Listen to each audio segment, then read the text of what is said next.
नमस्कार, मी अश्विन बापट. पैसा झाला मोठामध्ये आपल्या सगळ्यांचं मनापासून स्वागत. दरवेळेप्रमाणे याही वेळी आपण गुंतवणुकीच्या एका पर्यायाचा सखोल अभ्यास करणार आहोत. पर्याय खरं म्हणजे तसा जुनाच आहे, पण पुन्हा एकदा तो सुरू करण्यात आलाय आणि या योजनेचं नाव आहे किसान विकास पत्र. खरं तर या योजनेबद्दल आपल्या गुंतवणूकदार प्रेक्षकांना फारसं सांगण्याची गरज नाहीये, पण आता ही योजना पुन्हा एकदा सुरू करण्यात आली आहे, त्यामुळे त्याकडे नव्या दृष्टिकोनाने बघणं अतिशय महत्त्वाचं आहे. शिवाय पैसा झाला मोठाच्या गेल्या आठवड्यातल्या भागाच्या शेवटी याच योजनेविषयी आपल्या एका प्रेक्षकाने प्रश्न देखील विचारला होता. त्यालाच अनुसरून आजचा हा प्रयत्न आम्ही करतोय आणि या योजनेविषयी माहिती देण्यासाठी आपल्या सोबत आहेत गुंतवणूक सल्लागार निखिल नाईक. नाईक सर, तुमचं स्वागत. आणि सर्वात पहिला सुरुवातीलाच तुम्हाला प्रश्न म्हणजे किसान विकास पत्र ही अत्यंत लोकप्रिय करमुक्त गुंतवणुकीचा पर्याय म्हणून खरं म्हणजे प्रसिद्ध होती, पण ती योजना बंद करण्यात आली आणि आता ती पुन्हा सुरू करण्यात आली. तर असं नेमकं का झालं? आधी नेमकी बंद करण्यात आली आणि आता सुरू झाली आहे? याचं 2-3 कारणं असू शकतात. एकतर बंद होण्याचं कारण एक होतं की त्याचा काळा पैसा दडवण्यासाठी किंवा काळा पैशासाठी त्याचा वापर केला जातो, तर असं देखील होतं.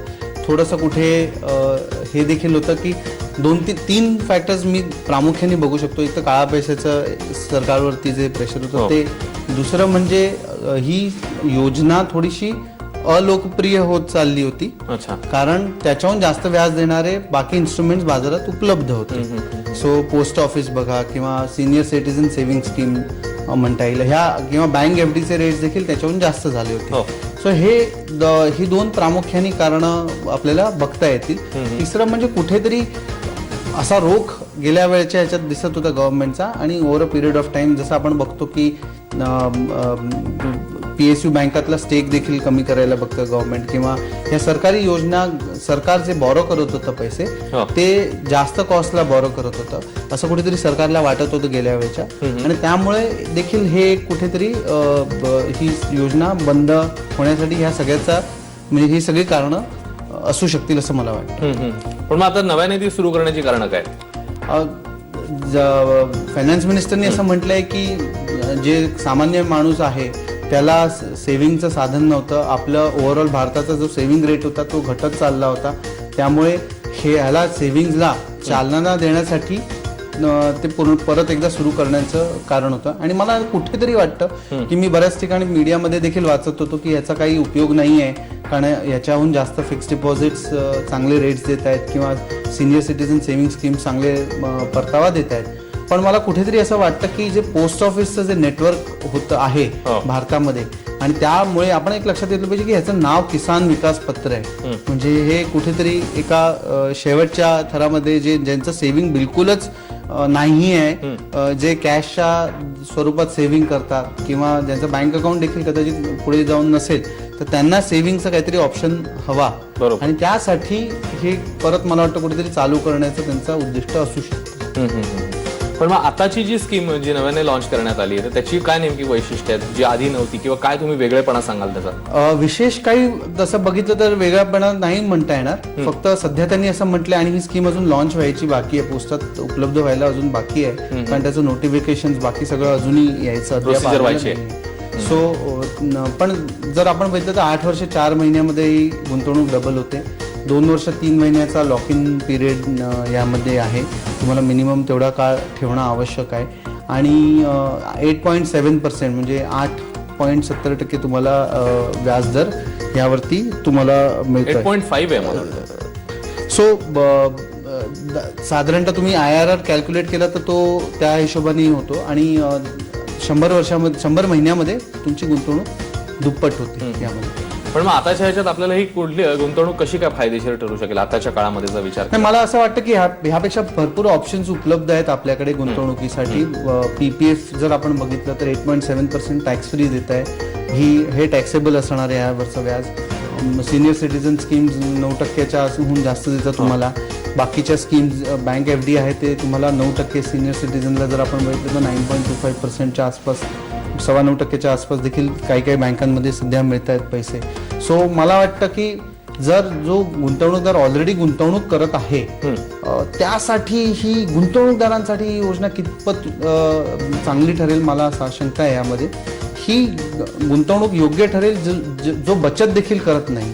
बचत करणाऱ्या जो एक क्लास असतो, आपण एक असतो पहिला बचत करणारा आणि मग नंतर तो गुंतवणूकदार. सो बचत धारकांसाठी ही चांगली गुंतवणूक अशी म्हणता येईल, कारण अवेलेबिलिटी इझी असणार. छोट्या पोस्ट ऑफिसमध्ये देखील तुम्हाला ही गुंतवणूक मिळेल, म्हणजे पैसे तुम्हाला करता येतील, गुंतवता येतील. सो आणि एक नो ब्रेनर किंवा म्हणजे काय म्हणतात ना त्याला, की एकदम साधी सोपी सरळ अशी योजना म्हणून ही बचत करणाऱ्यांसाठी योग्य ठरेल. गुंतवणूकदारांसाठी मला वाटतं भरपूर ऑप्शन्स उपलब्ध असतील. कुठेतरी ह्यातनं थोडंफार ह्याच्यामध्ये KYC कंपल्सरी असणार आहे. पूर्वी कसं होतं की ह्या सर्वात आधी इंदिरा विकास पत्र होती, जी तुम्ही कॅशनी विकत घेऊ शकायचा आणि कॅशनी म्हणजे ते करन्सीसारखं असायचं. प्रॉमिसरी नोट असायची, तुम्ही ती नोट घेऊन गेलात, त्याच्यावरती नाव नसायचं, धारकाचं नाव नसायचं, ते तुम्ही पोस्टात घेऊन गेलात तर तुम्ही ती एनकॅश करू शकत होता. नंतर होतं किसान विकास पत्र, जे एखाद्या व्यक्तीच्या नावावर असायचं पण ट्रान्सफरेबल होतं. हे देखील ट्रान्सफरेबल आहे, पण पूर्वीच्या याच्यामध्ये KYC ची गरज नव्हती. म्हणजे तुम्हाला कुठचाही ID किंवा गुंतवणुकीसाठी करण्याची गरज नव्हती. तुम्ही बरेचसे पोस्ट ऑफिस 20,000 कॅशमध्ये विकत हे द्यायची विकत. सो आता जे नवीन याच्याप्रमाणे तुम्हाला KYC द्यावा लागणार आहे, ट्रान्सफरेबल राहणार आहे. मात्र तुम्ही दुसऱ्या पोस्ट ऑफिसमध्ये जाऊन देखील ते पैसे एनकॅश करू शकता, मात्र ते तुम्हाला ट्रान्सफर करून घ्यायला लागतात त्या पोस्टात. पण हे सगळं असून देखील मला असं वाटतं की कुठेतरी ह्यातनं एक बचतधारक जे संघटित आपण ज्याला म्हणतो गुंतवणूक क्षेत्रात येतील, ह्याला कुठेतरी चालना देण्यासाठी, किंवा जे आपण बघतो की स्कॅम्समध्ये गुंतवणूकदार अडकतात छोट्या छोट्या गावातले देखील, तर ते कुठेतरी फसू नयेत, त्यांना त्याच्यासाठी एखादा बचतीचा मार्ग उपलब्ध व्हावा, ह्या कारणातनं ही गुंतवणूक जास्त आली असेल असं मला वाटतं. कारण जर दुसरं कारण असू शकतं की सरकारला पैसे हवेत, नक्की सरकारला पैसे देखील हवेत, बॉरो देखील करायचे, पण सध्या बॉरो करण्यासाठी त्यांना वेगवेगळे उपाय आहेत.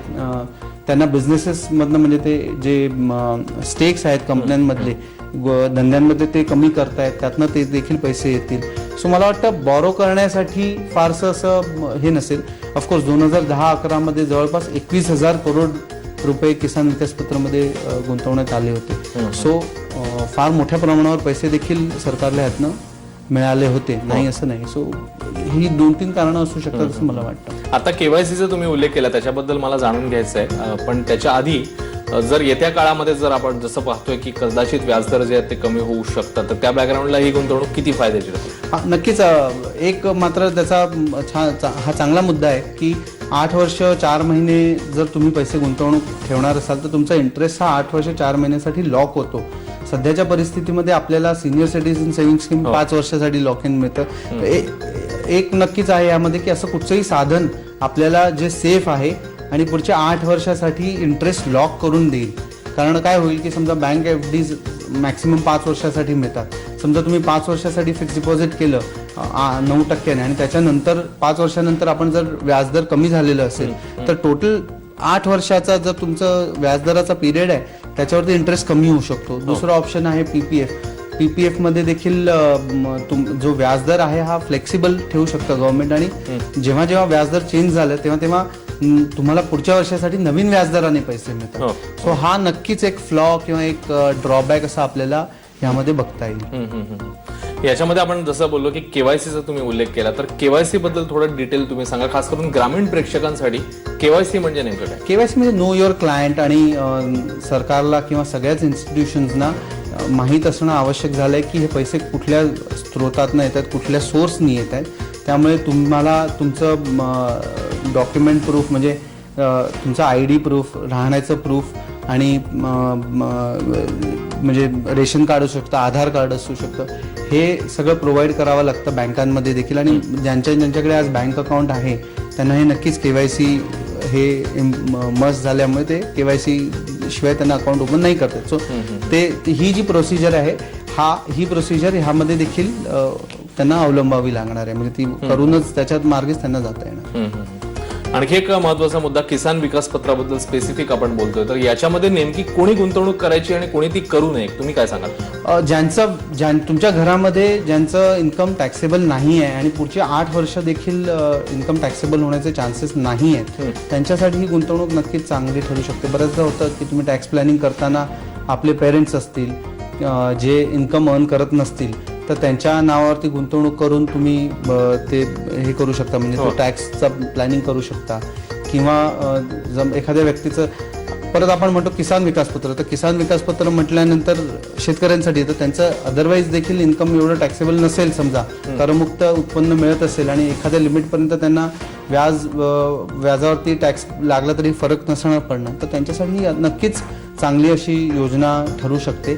आणि जसं तू मगाशी म्हणालास की ज्यांना पुढची 8 वर्ष पैसे लागणार नाही आहेत, कारण ह्यामध्ये बिलकुल व्याज मध्ये येण्याचा स्कोप नसतो, म्हणजे तुम्हाला काही व्याज मिळत नाही.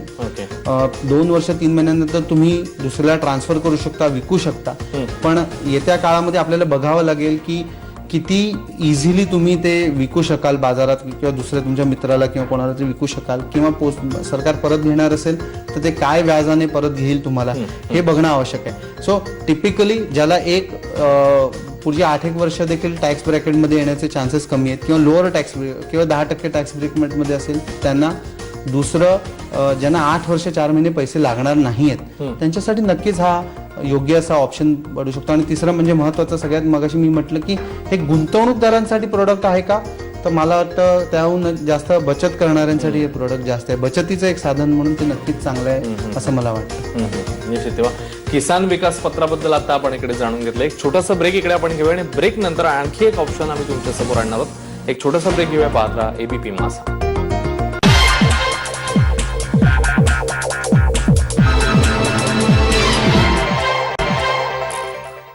ब्रेक नंतर पैसा झाला मोठामध्ये आपल्या सगळ्यांचं पुन्हा एकदा स्वागत. ब्रेक पूर्वी आपण किसान विकास पत्र याबद्दल सविस्तरपणे जाणून घेतलं.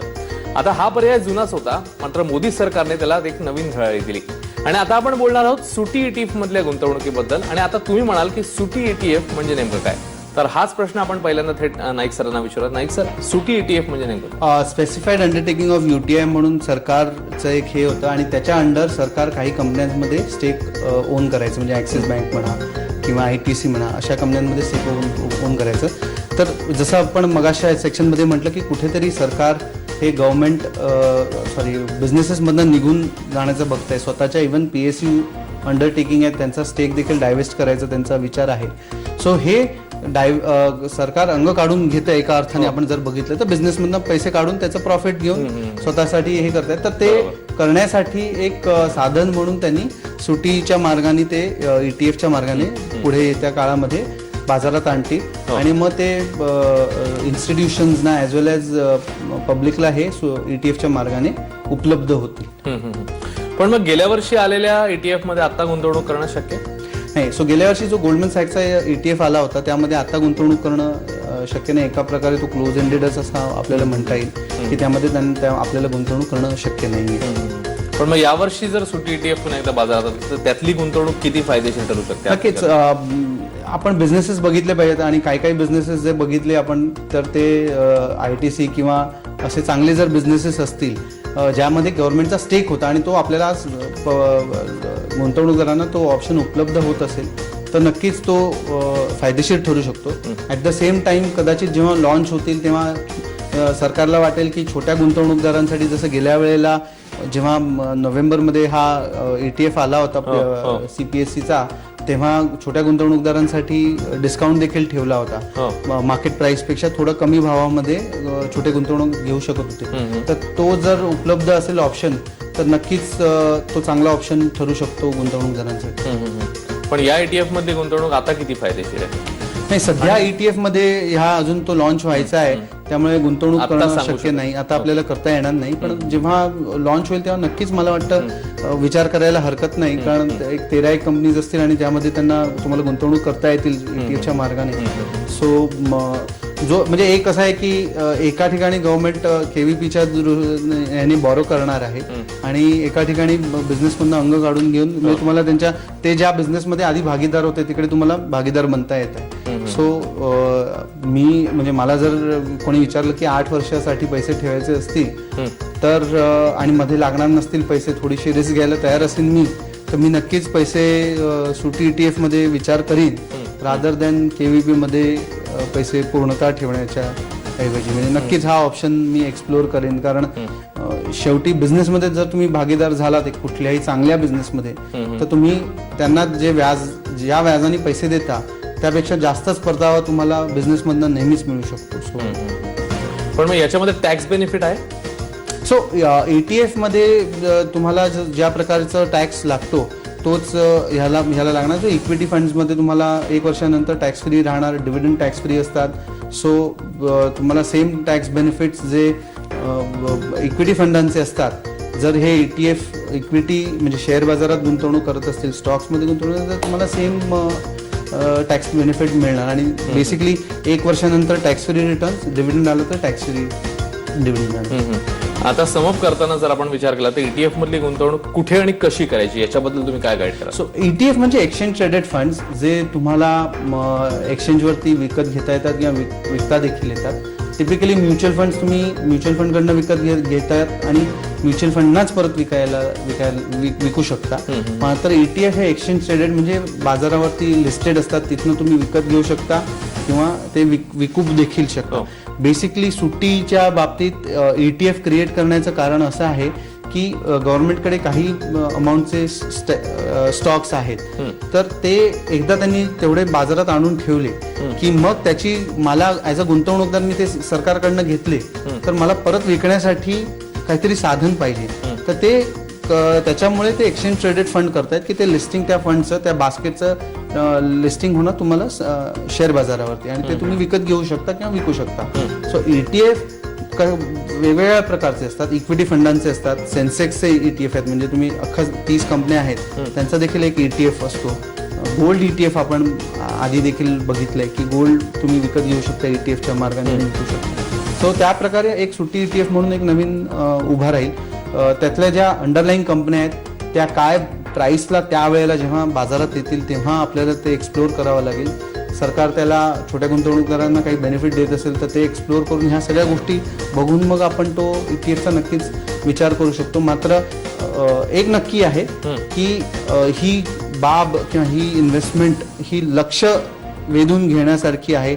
विचार करायला हरकत नाही. नक्कीच तुम्ही थोडा विचार केला पाहिजे याचा गुंतवणूक करण्यासाठी अशी आहे. म्हणजे आताच्या घडीला आपण या ऑप्शनचा निश्चित विचार केला पाहिजे असं मला वाटतं. तेव्हा आणखी एक ऑप्शन आम्ही आता तुमच्या पुढे ठेवला, जसं नाईक सरांनी सांगितलं. आणि याच्या आधी आपण किसान विकास पत्राबद्दल बोललो आणि आता सुटी ETF बद्दल देखील बोललो आणि नाईक सरांनी खूप सविस्तरपणे याच्याबद्दल आपल्याला विश्लेषण केलं, माहिती दिली. धन्यवाद नाईक सर. आणि यापुढे देखील पैसा झाला मोठाच्या माध्यमातून गुंतवणुकीच्या नव्या आणि प्रचलित पर्यायांचा धांडोळा आपण घेतच राहणार आहोत. मात्र आत्ताच्या एपिसोडमध्ये इकडेच थांबतोय. ताज्या घडामोडींसाठी पाहता ABP माझा.